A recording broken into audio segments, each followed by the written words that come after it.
हरे कृष्णा राधे राधे। आज की वीडियो में हम जानेंगे कि नाश्ता करने के बाद अथवा खाना खाने के बाद में क्या लड्डू गोपाल की सेवा कर सकते हैं। और देखिए, लड्डू गोपाल की सेवा के साथ साथ मैं बाकी भगवान की पूजा सेवा कैसे करती हूँ, आज की वीडियो में हम ये भी जानेंगे। जिन लोगों के घर में तुलसी माता सूख गई हैं या तुलसी का पौधा नहीं है, वो लोग लड्डू गोपाल को भोग कैसे लगाएं। देखिए, गृहस्थ जीवन में घर परिवार में रहते हुए सभी लोग भक्ति करना चाहते हैं, लेकिन काफी बार ऐसी प्रॉब्लम आ जाती है जो अधिकतर लोगों को सही रास्ता पता ना होने के कारण नहीं कर पाते हैं। और उसकी वजह से जो गृहस्थ जीवन में घर परिवार में रहने वाले लोग हैं, उनके मन में एक डर बैठ जाता है। लड्डू गोपाल की सेवा हो या किसी भी प्रकार की पूजा हो, भक्ति हो, सब पीछे छूट जाता है। वह जो लोगों के मन में डर होता है वह बहुत अधिक होता है और पहले स्थान पर डर को प्रधानता दे दी जाती है। तो काफ़ी लोगों से आपने सुना होगा कि सुबह स्नान आदि करने के बाद में पूजा सेवा की जाएगी, उससे पहले आपको कुछ भी नहीं खाना है, यानी मुंह झूठा नहीं करना है और सुबह ब्रह्म मुहूर्त में ही उठाना है। तो जो लोग इन बातों का पालन नहीं कर पाते हैं तो उनको बहुत दुख होता है, उनका मन बहुत दुखी हो जाता है। तो आज की वीडियो में आपको इन सभी की जानकारी दी जाएगी और साथ में जो मैंने आपको स्टार्टिंग में बताया था लड्डू गोपाल की सेवा हम कैसे करते हैं, साथ ही तुलसी दल ना हो तो कैसे भोग लगाएंगे। गृहस्थ जीवन में मतलब जो लोग परिवार के साथ पति पत्नी बच्चों के साथ रहते हैं, गृहस्थी में होते हैं, उनके लिए नियम और बंधन नहीं होते हैं। ये नियम और बंधन उनके लिए होते हैं जो लोग साधना मार्ग पर होते हैं। उन लोगों को नियमित रूप से नियमों का पालन करना होता है। सुबह ब्रह्म मुहूर्त में उठना, स्नान आदि करना, पूजा पाठ करना, उसके बाद में भोजन आदि करना। लेकिन गृहस्थ जीवन में ऐसा नहीं है। यह कहावत तो सुनी होगी, भूखे पेट होए न भजन गोपाला, ये ले अपनी कंठी माला। तो भक्त कहता है मैं भूखे पेट भजन नहीं कर सकता, ये लो अपनी कंठी माला। जिस कंठी माला से वो जाप करता है, ये रख लो आप अपनी माला। तो एक व्यक्ति था जिसको बहुत ज़्यादा भूख लगती थी। एक दिन गुरुजी के पास गया, गुरुजी से बोला, गुरुजी मुझे तो बहुत ज़्यादा भूख लगती है, पूजा करते समय बस भोजन का ही ख्याल आता है, भोजन के बारे में ही सोचता रहता हूँ, तो क्या करूँ, भजन तो कर ही नहीं पाता हूँ। तो गुरुजी ने कहा, तो इसमें क्या परेशानी है, भोजन करके भजन कर लो। जब शरीर को कोई कष्ट नहीं होगा तभी भजन अच्छे से होगा। इसी प्रकार से दो बालक होते हैं और उनको भी बहुत ज़्यादा भूख लगती है, तो वो अपने गुरुदेव के पास जाते हैं। पहला वाला गुरुदेव से पूछता है, क्या मैं भजन करते समय भोजन खा सकता हूँ, भोजन कर सकता हूँ। तो उसको गुरुजी दो तमाचे लगाते हैं और उसको बाहर निकाल देते हैं। रोता हुआ वो वापस आता है तो उससे कहता है, तुम क्यों रो रहे हो। तो वो कहता है, तुम्हारा जो प्रश्न है वो गुरु से पहले आप पूछ के आओ, उसके बाद मैं बताता हूँ। तब वो गुरु के पास जाता है तो वो दूसरा वाला गुरु से पूछता है, क्या मैं भोजन करते करते भजन कर सकता हूँ। तो गुरु जी बड़े प्रसन्न होते हैं कि बिल्कुल कर सकते हो, भोजन करते करते भजन करना भी चाहिए। तो वो आता है और बड़ा खुश होकर के आता है। तो वो पहला वाला पूछता है, तुमने ऐसा क्या कहा, हम दोनों का प्रश्न तो एक ही था, लेकिन तरीका अलग था उसको कहने का। यानी आपकी भूख आपके भजन में रुकावट ना बने। कहने का मतलब ये है कि भगवान को आप कभी भी किसी भी रूप में किसी भी अवस्था में याद कर सकते हैं।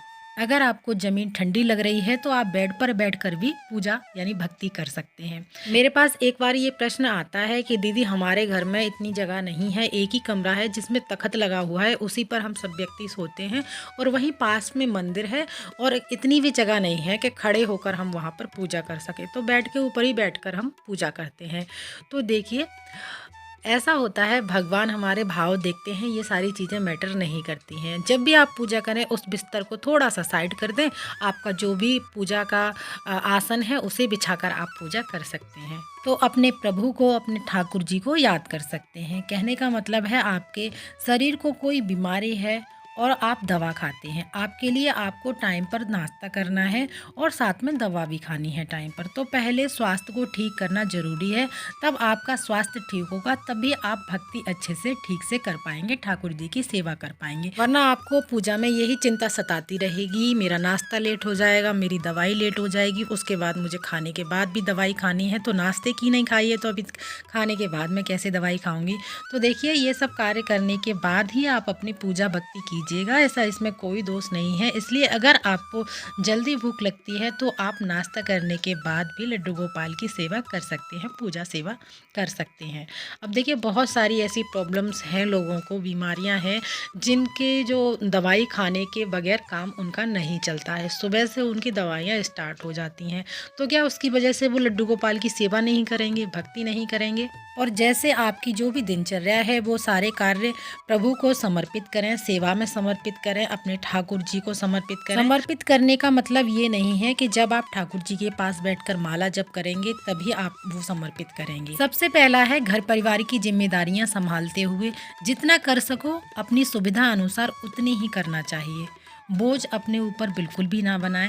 अपना एक नियम बना लें, ये ज़रूरी नहीं है कि भगवान के पास बैठकर ही पूजा की जा सकती है। जब भी टाइम मिले, जितना भी टाइम मिले पूरे दिन में तब अपने मन को, अपने आप को पूर्ण समर्पित करना है। यही आपकी पूजा है, यही आपकी सेवा है, भजन है, तप है, यही सब कुछ है। कुछ सेकंड के लिए ही सही आप अपने अंदर के मन से अपने ठाकुर जी को याद करो, भजन करो और उनसे प्रार्थना करो। एक सेकंड से कब आपकी मिनट और कब घंटे हो जाएंगे आपको खुद पता नहीं चलेगा, क्योंकि भगवान हमारे इतने कृपालु और दयालु हैं, इतने नटखट हैं, अपने पास आपको खींचते जाएंगे और आपको पता भी नहीं चलेगा।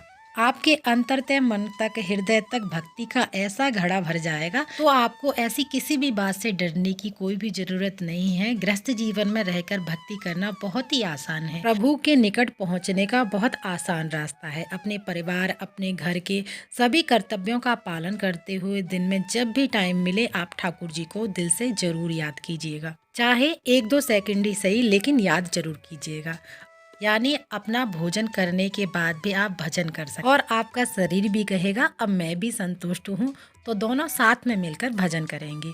शरीर को कोई कष्ट भी नहीं होगा तो ठाकुर जी की जो सेवा है वो अच्छे से हो जाएगी और भजन भी अच्छे से हो जाएगा। बस आप अपने मन और शरीर को शुद्ध रखिएगा, बाकी सब कुछ भगवान पे छोड़ दीजिएगा। तो देखिए तुलसी महारानी अगर सूख जाती हैं तो आप तुलसी लकड़ी का भी प्रयोग कर सकते हैं। जो तुलसी महारानी सूख गई हैं उसको एक डिब्बी में आप किसी भी लकड़ी के रूप में उनको इकट्ठा करके रख लीजिएगा। जब भी आपको भोग लगाना हो उस तुलसी दल को आप रख करके भोग लगा सकते हैं और एक ही तुलसी पत्ते को आप 10 दिन के लिए प्रयोग कर सकते हैं। अगर आपको ऐसा भी नहीं है तो आप तुलसी माला लेकर भी ठाकुर जी की थाली में रखकर उसको भोग लगा सकते हैं। बहुत ही आसान तरीका है, बहुत ही सरल तरीके से लड्डू गोपाल की सेवा आप कर सकते हैं।